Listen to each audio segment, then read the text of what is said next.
Anem a estirar-nos al terra amb una posició còmoda i a respirar lentament.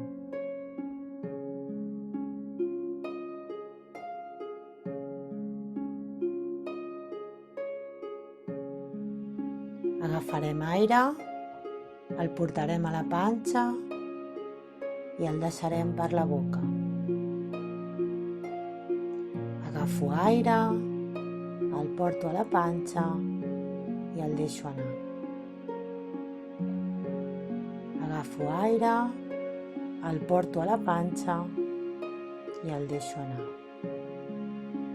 Ara agafaré aire, el retindré a la panxa 3 segons i el deixaré anar.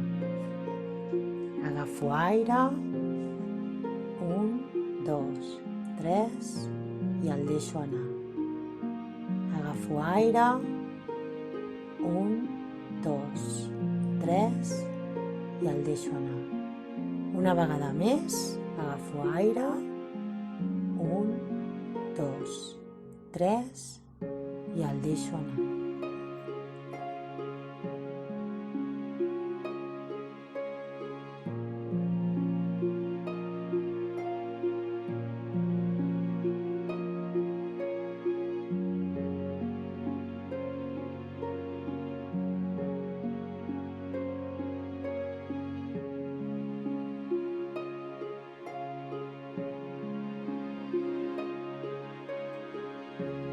El bambú japonès.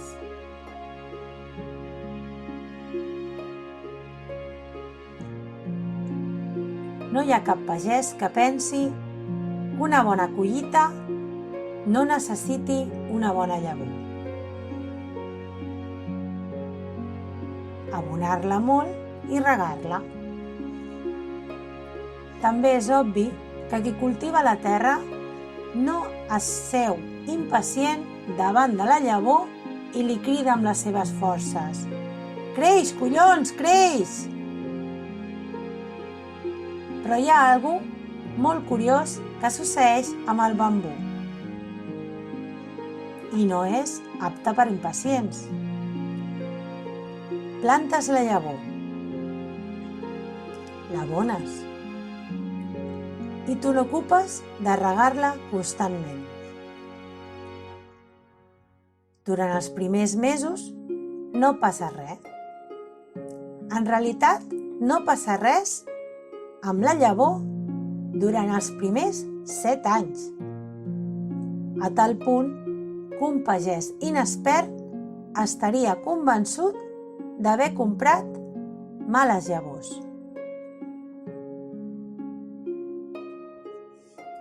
No obstant, durant el 7è any, en un període de només 6 setmanes, la planta del bambú creix 30 metres. Només tarda 6 setmanes a créixer? No. La veritat és que li va durar 7 anys créixer i 6 setmanes. Durant els primers 7 anys, que sembla que no passi res, el bambú està generant un complex sistema d'arrels que li permetran sostenir el seu creixement per tenir després dels 7 anys.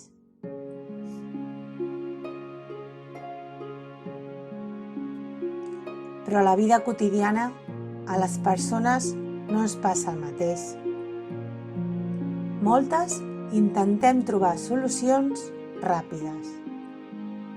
Triomfos apressurats, sense entendre que l'èxit és simplement el resultat d'un creixement intern i que això requereix temps.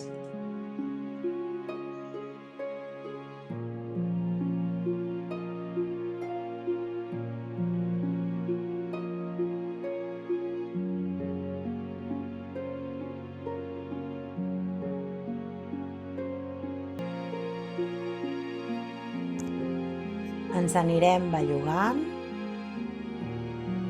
mourem els dits dels peus, els dits de les mans, Anirem bellugant el nostre cos a poc, obrirem a poc els ulls, ens estirarem, badallarem, ens estirem com vulguem i ens aixequem a poc.